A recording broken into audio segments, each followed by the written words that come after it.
People, it is E.L. Winston here, your favorite dyslexic book nerd, and I have an awesome guest with me today, KB Brookins, the author of Pretty, his memoir, and say hi to the beautiful people. What's good? Thank you so much for having me here at EL. I'm looking forward to chatting about books. Yes, I love it. So I was on TikTok, right? Mm-hmm. And I saw someone else's TikTok video, Naomi. I saw her TikTok video about your book. Yes. I was like, I didn't even know, I had never heard of the book, right? And I was like, okay, let me go check this book out. Cause anything trans, as a black trans man, I'm always down, right? Mm-hmm. So I went, I bought the book, and I was like, yo, I'm gonna reach out and see if they would sit down with me so we could talk about the book. And so I'm so glad you're here. So glad you're here. Yeah, I'm happy to be here. Um, First off, I felt like you was talking to me in the book. like Yeah. like I felt like you was talking to me in the book. I felt like it was a love letter to I know to me and probably to a whole lot of other boys like me. What inspired you to put your story on paper? I mean, truly because I wanted to have a book for us. Like early in my transition, right? I started doing the medical part of my transition during 2020, right? So I'm like isolated as we all were, and like my body is changing kind of before my eyes. My voice getting deeper. I'm getting facial hair. My chest is flat. All that stuff. And I saw, once I kind of started to emerge back into, going out and doing stuff, yeah, people treated me differently, right? Based on what I look like, based on how they perceived my gender. And I was like, that's interesting. And like when I talk to like, white trans dudes, they'd be like, yeah, I went from being seen as like dainty and like harmless to like being seen as like a person that has all the power. And I'm like, I don't know if that quite happened for me, like in the same way, right? Because my transness comes with blackness. And I wanted to find a book, right, on this kind of black masculinity from a trans perspective, right? And there's like a wide range of like black masculinity studies, right? And a wide range of LGBTQ plus studies, right? And I was just like, but I'm thinking about a very specific thing. And I feel like I'm not able to find it, or at least not able to find it outside of the like walls of academia. So I was like, let me just write down like some stories, right, that I feel like are just things that I've told for a while now, and also things that like people like me understand, right? Because folks like me, black, trans, masculine folks, like also deserve literature that like reflects their experience. Because I spent a lot of my time feeling like I was the only one, like growing up in a very religious household in the South, right? A lot of times I was kind of being even like treated as if like there was something wrong with me, when it's like, no, there are other people in the world like me, so many others. And I wanted to touch those folks and also just like release some stuff that I had been holding on to for a while, as a memoir tends to do. So yeah, the impetus was communal as well as individual. I love it. Yeah. Um, let's see, I annotated, whatever. Y'all know, don't judge me. I'm, like I'm messing up things all the time, but it's just who I am. mhm. Um, there was a part that like hit me really, really hard, and I was like, whoa. Um, and it was, well, several parts hit me hard, but I guess it was in the beginning of the book, and it says my mother smiled big, then nodded in silence. That was the first sentence of a book that describes my undoing. That was the first story someone ever told for me. Mhm. And so it hit me really hard because I feel like, in my journey to being this person that I am, that there were so many times people were telling the story that wasn't mine. Mhm. you know. And even early on in my transition, I felt that way, Mm-hmm. because the other thing that I find refreshing about the book is that um there is another part in there that says there are so many different ways to express being black and trans. You know what I'm saying? And so, like, in the beginning of my transition, I felt like even in community they were trying to make me fit into this box Right. that I didn't fit in, and so then I felt like I didn't belong because I didn't fit into the box, Yep. you know. So that hit me hard right there. That hit me hard, and so um do you feel like as a community we still have a ways to go in that area? Mm. Yeah, man, it's so silly. Like sometimes I log on to social media and people are still talking about stuff that I feel like they were talking about when I was in high school. Like, oh, can studs date each other? Or like, oh, I feel like people are not masculine like they used to be. Like all of this kind of stuff, right?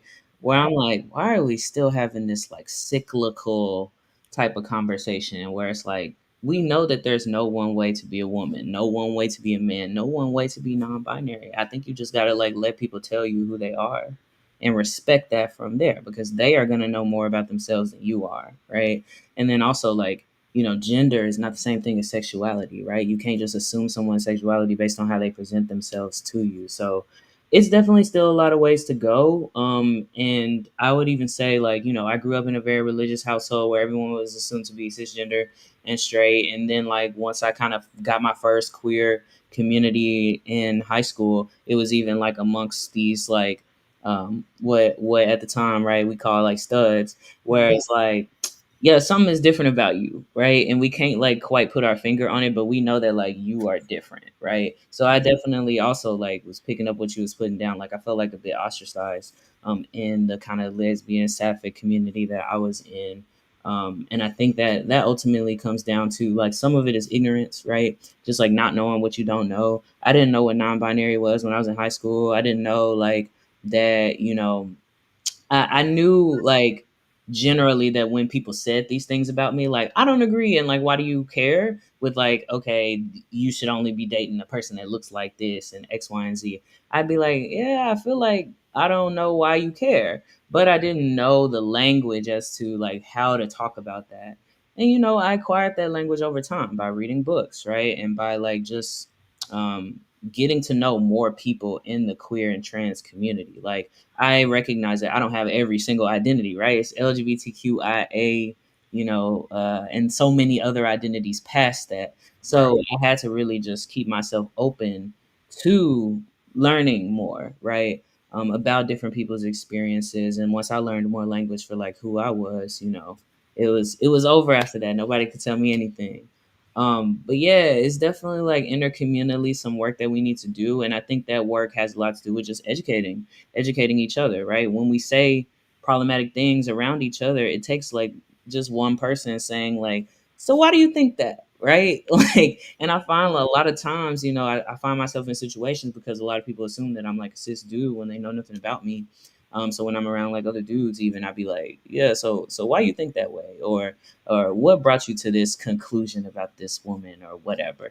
And once you get people to start questioning the things that they believe, then they can, be open to changing their mind when they get more information. Um, and yeah, like making sure that we give people safe spaces to be wrong. Like sometimes people are dead wrong. And like sometimes they don't feel like compelled to say that they're wrong or to admit that they're wrong because they're too scared that people will judge them, ostracize them, whatever, right? And I'm not saying to like, simp out for those people, but like I think there are always ways that we can like break up, problematic things without at the same time like discouraging people from being like honest, if that makes sense. It makes sense. I dig it. Yeah. I dig it. Um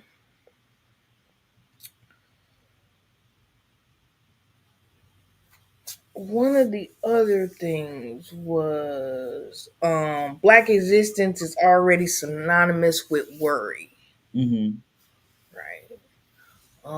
I was like, no, I never really thought about it like that, right? Like Mhm. we yeah, I'm always worrying about something. Like I think it's embedded in our our our our DNA, right? Mhm. And so like how we get past that, like you know what I mean?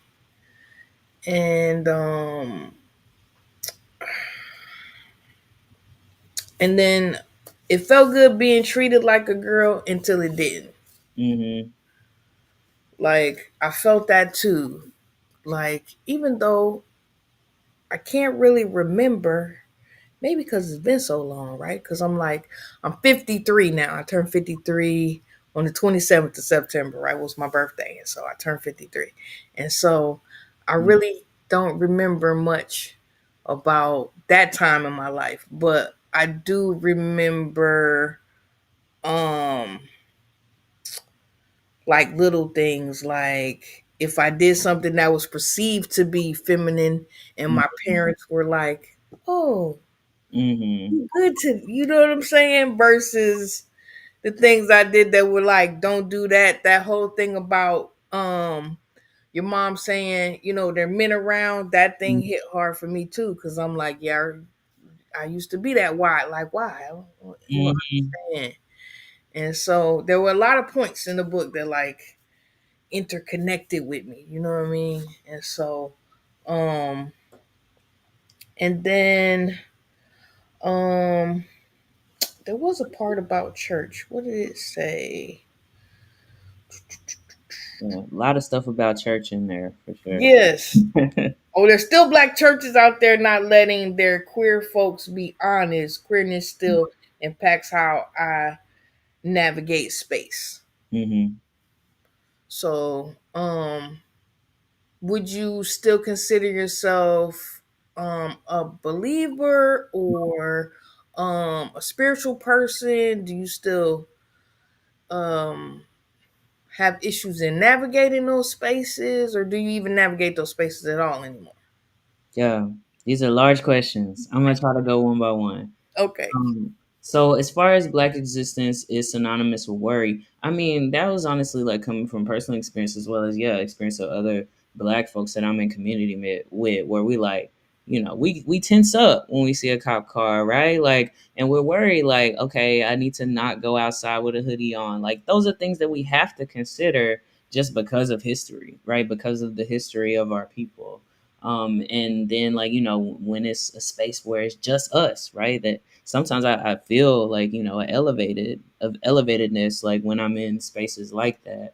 And I don't think that has to do with black people changing anything about themselves. It has to do with the rest of the world, not being racist, right? Not being anti-black, and not letting their anti-blackness like seep into like the everyday lives of black people. Like, we have a real issue in the US of like police violence, and I think that there are a lot of platitudes that, politicians and others will give us for like, we need to change this. And it's like, well, how? Right? Like, we need an actual plan forward that's not just going to keep us in this same position year after year after, another tragedy happens that goes viral and then like nothing changes. Or, the police in this country are the only profession that I know of that gets raises when they do a bad job. You know what I mean? Yeah, Like, for real.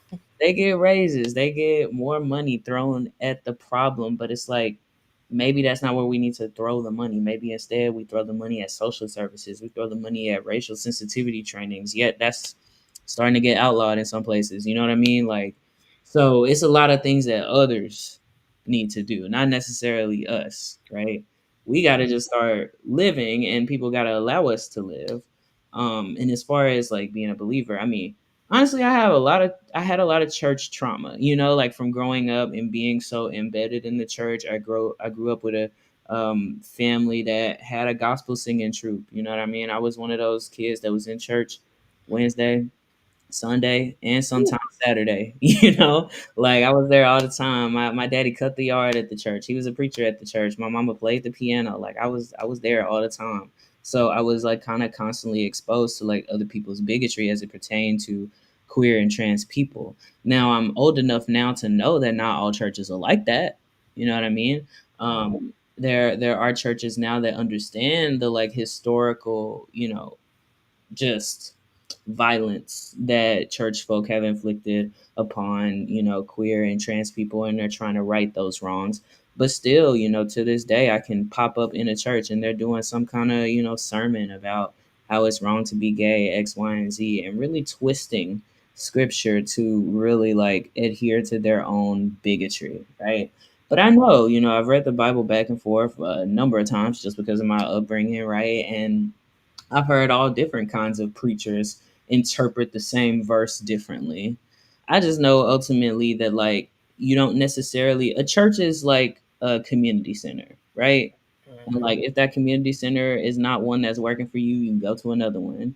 But also like spirituality is a very individual thing. You know what I mean? Like Yep. you have a relationship with God and it's your relationship. It's not nothing to do with the building, right? So I don't particularly consider myself like spiritual, or I should say religious. But I do recognize, or at least like for me in particular, I'm like, there has to be a divine being, right?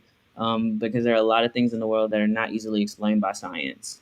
But I'm okay, right? With not knowing like what that divineness is. I also know that like religion is so regional, right? Like, who am I to say that this like whole country that is like a majority, right, Muslim country is like going to hell because they don't like practice Christianity? Like, it's just not my place to do that personally, I think. So I would consider myself agnostic. And luckily I've been able to write these experiences that I've had in the Black church, in my specifically like Baptist missionary church that I grew up in. um, Ah, yeah, and realize, and be exposed to like people who are not like that. But yeah. yeah, I came up Baptist too. Hmm. Yeah, I know that. I know that life. It's hard. Now it is, unless I'm living under a rock, but I don't think I am. I might be, but no, I don't think that I am. There's not a lot of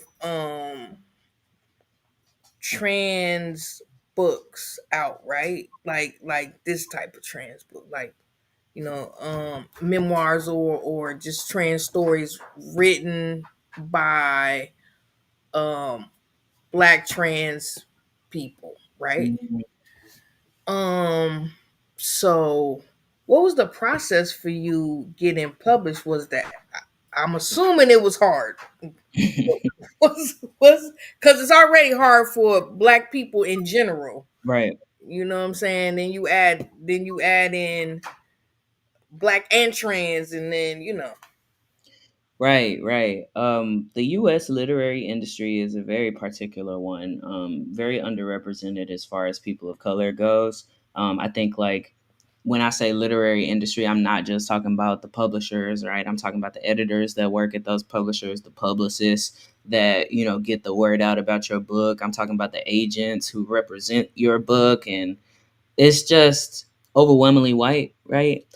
So there is like a big issue around that where it's like, okay, if the lens is white, right, that means that, we're only getting exposed to like a certain number, right, of stories, not from that lens. And then like they are really sometimes craving a very specific kind of story, if you know what I mean. I know. So with me, right, my trade is poetry, where we are very accustomed to being, making our own spaces if we need to, right? Very accustomed to, spitting some poems at a random bar someplace. Like that's my background, right? So when I came to this memoir and realized that it was a memoir, I decided to just ask different black queer writers that I knew just like questions about this whole process. Like, all right, I'm a little confused. Like, how does this work? Blah blah blah. Another thing about the literary industry, it works on a lot of like unwritten rules, right? So like there's not a lot of articles out there about like how do you get an agent? How do you sell a book? Like it's just stuff that you have to ask around about, which is a thing that I'm not particularly a fan of, and I've spoken to a whole lot on social media. but yeah, I got introduced to the person that eventually like got me my agent, Annie DeWitt.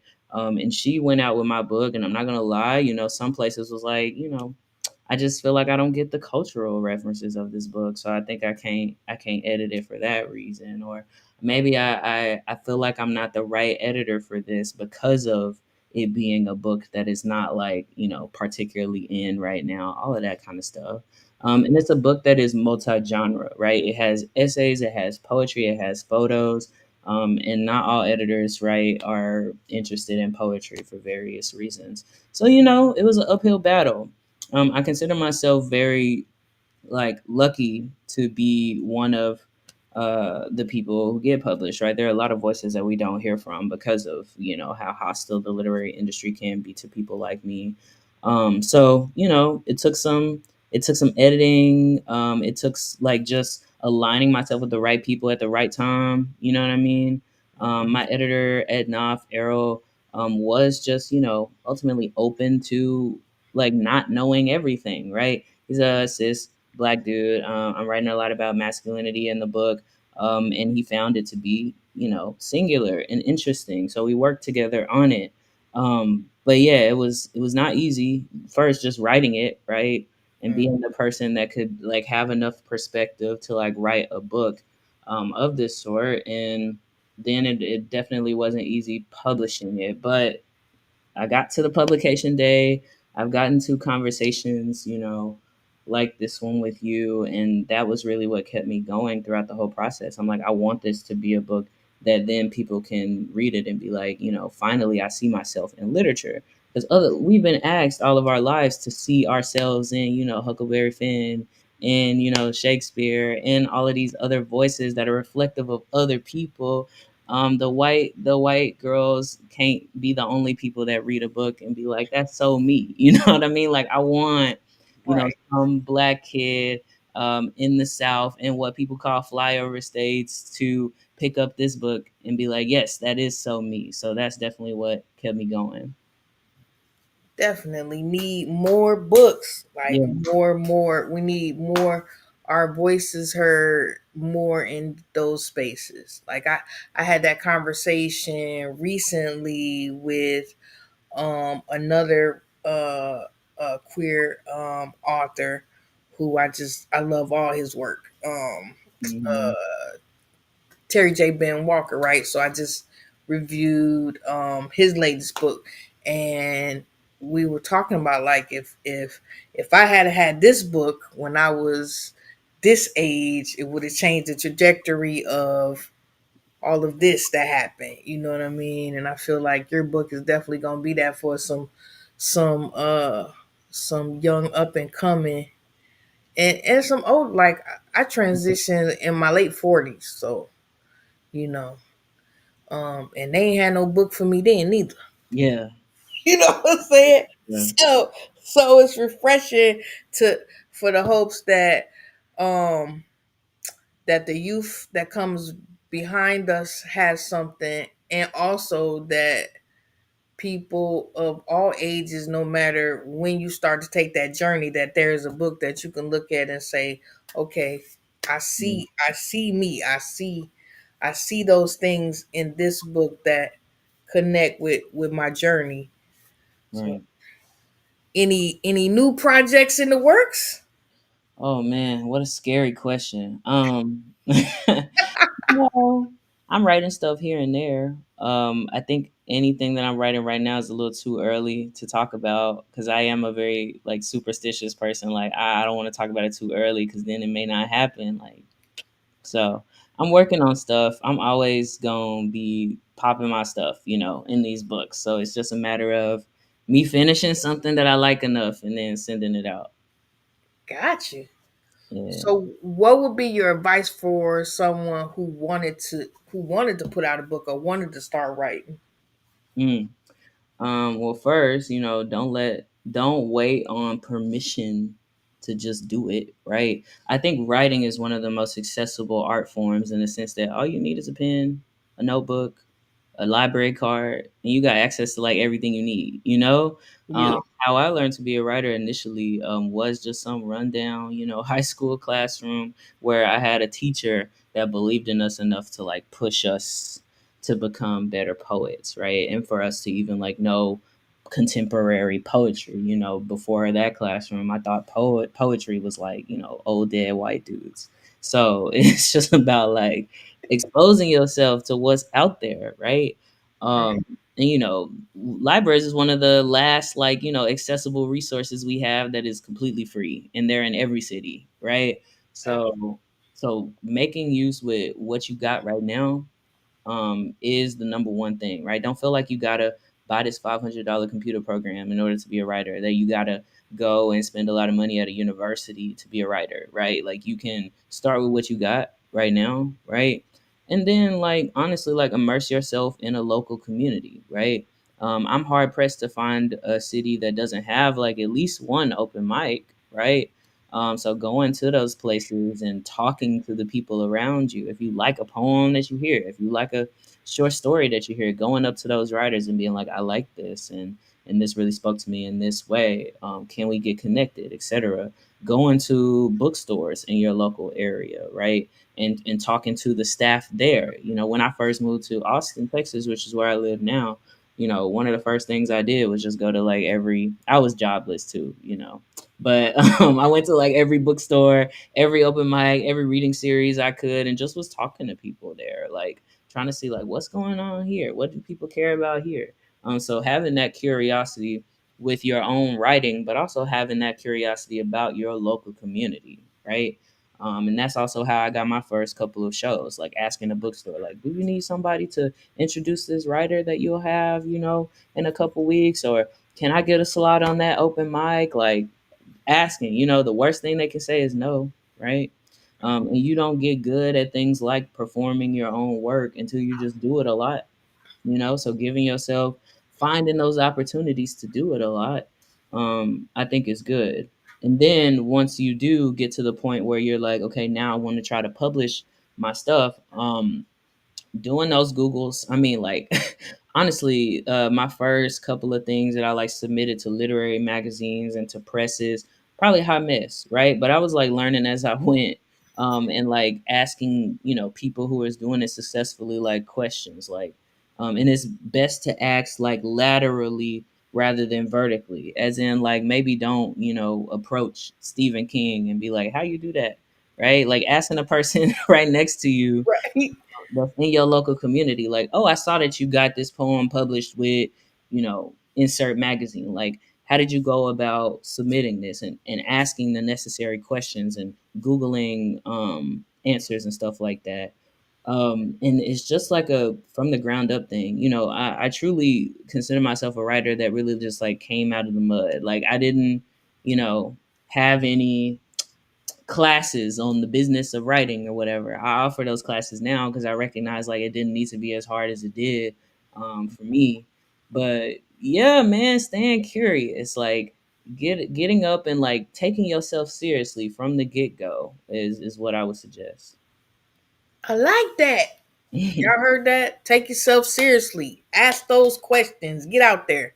Hmm. Definitely. That's honestly how I ended up writing for the magazine. Hmm. Is on my 50th birthday, I decided anything and everything that I thought that I might want to do, I was just gonna do it. Right. Hmm. And so then I sent the email asking about how does one submit, articles or whatever to the magazine, and our editor reached out and said, "Oh, this is the process," and Hmm.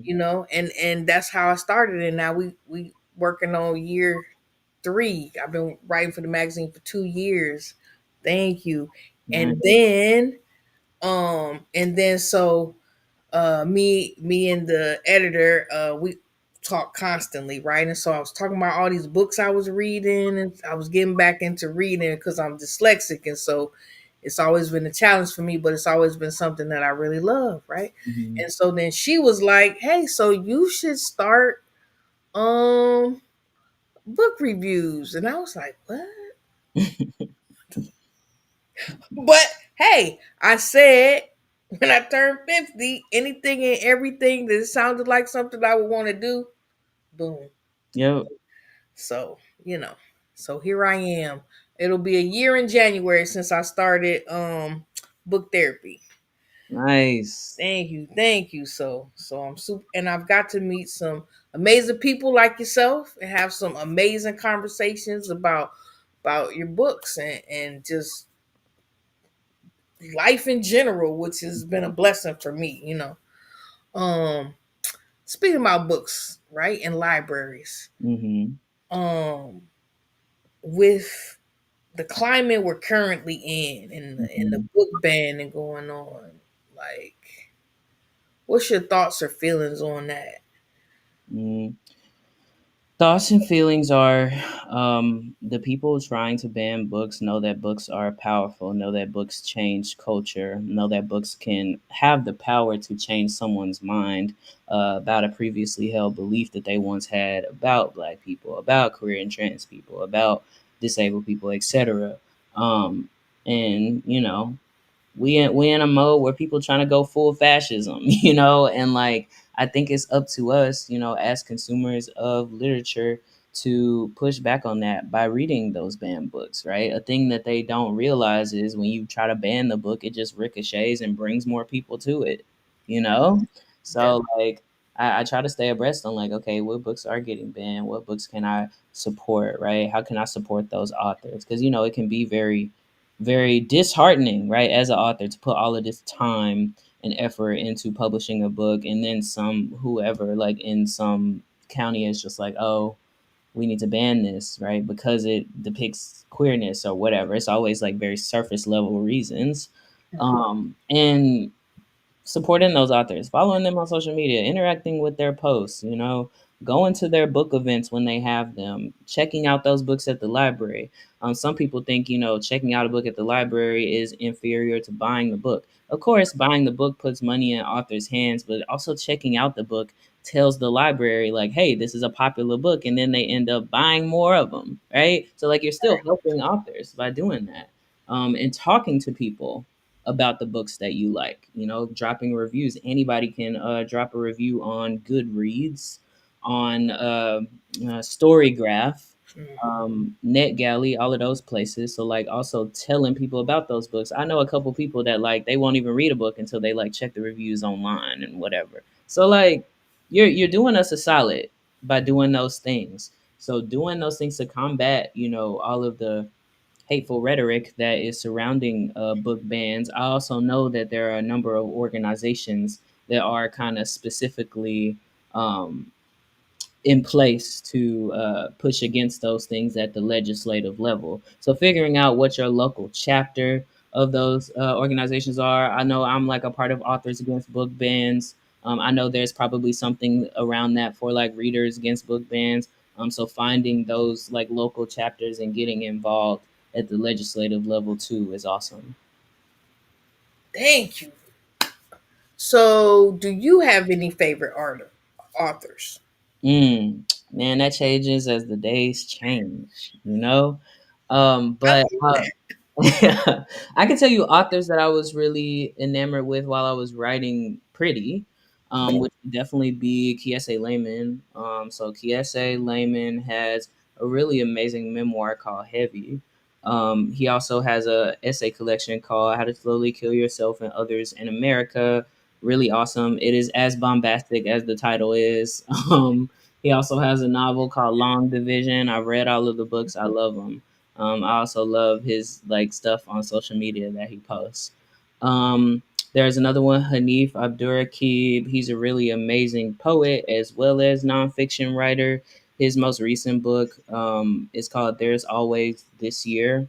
It's on like basketball and his like thoughts behind that. But he has also my favorite book by him is called "A Little Devil in America," and it's about like Black performances, and it's really really interesting. So those two, definitely also love Denez Smith. Denez is a queer Black writer, poet from Minnesota. They have a book that just came out called Bluff. My favorite book by them is called "Don't Call Us Dead." It's just a really amazing poetry collection, really accessible. So if anyone is like afraid of poetry, right, this is like a really great kind of book to read in the sense that it won't averse you, right? It'll only fill you. So yeah, I'm gonna have to check that book out. yeah. My TBR, I feel like it just got longer. It's always getting longer. I swear it is as long as my lifespan. Yeah. Ah, thank you so much for sitting down with me. I so appreciate it. Tell my readers where they can find you. I'm on the internet at Earth2KB. That's EARTHTOKB. I'm on Instagram. I'm on TikTok. I'm on Twitter because I don't like the new name for it. I I'm also at earth2kb.com. That's my website. It has all of my writings on there, as well as some free zines and stuff like that, resources. Um, and yeah, yeah. Catch me if you're local to Austin, Texas. Like I be out and about at the barbecues, at the drag shows, and all that stuff. So yeah, You be out there in the street. I try to. I try to stay out there. I feel that. All right, y'all. Listen, they told you where you could find them. Y'all go find them. And while y'all going, y'all need to grab this book. Pretty. Yeah. So hit your local bookstore, your Amazon, wherever you need to get it. Y'all need to get it. Y'all need to read it. It is an awesome read. Until next time, y'all do me a favor and y'all go read a book. Thank you.